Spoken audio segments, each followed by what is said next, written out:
Randall Munroe. Chapter 1. How to Jump Really High.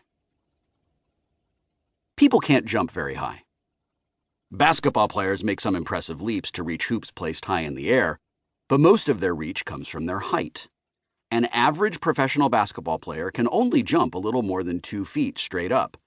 Non-athletes are more likely limited to jumping a foot or so. If you want to jump higher than that, you'll need some help. Using a running start can help. This is what athletes competing in the high jump do, and the world record height is 8 feet. However, that's measured from the ground.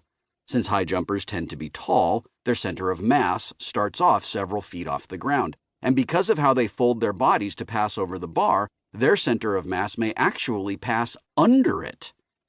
An 8-foot high jump doesn't involve launching the center of their body anything like the full 8 feet. If you want to beat a high jumper, you have 2 options. 1.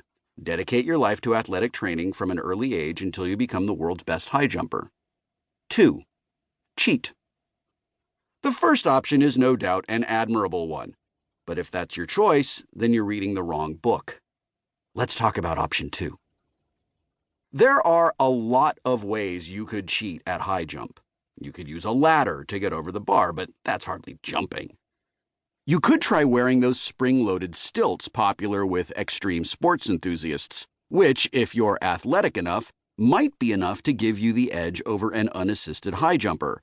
Or, alternatively, for the 90s kids out there, Nickelodeon moon shoes. But, for sheer vertical height, athletes have already come up with a better technique: pole vaulting. In pole vaulting, athletes start running, stick a flexible pole into the ground in front of them, and launch themselves into the air. Pole vaulters can fling themselves several times higher than the best unassisted high jumpers.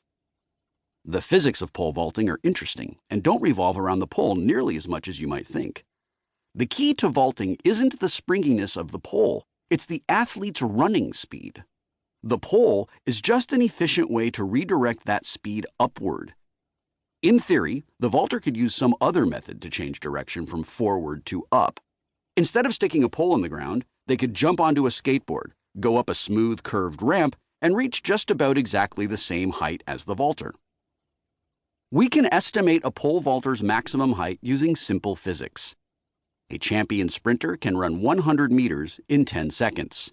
If an object is launched upward at that speed under Earth's gravity, a little math can tell us how high it should go. Height equals speed squared divided by 2 times the acceleration of gravity equals 5.10 meters.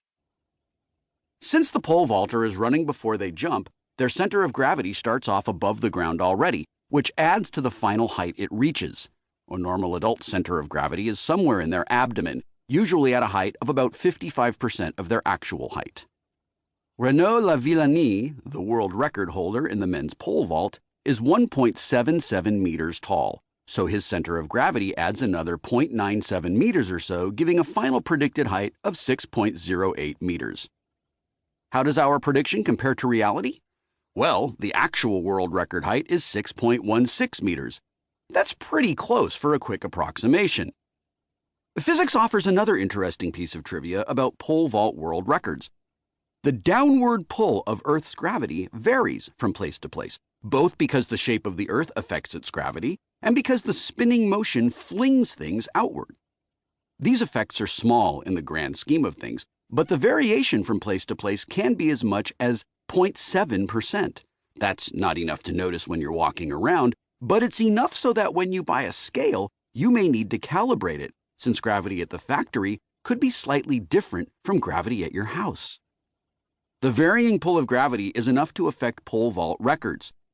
In June 2004, Yelena Izinbayeva set the then women's pole vault world record with a height of 4.87 meters. She set this record in Gateshead, England. A week later, Svetlana Feofanova broke her record by 1 centimeter, jumping 4.88 meters.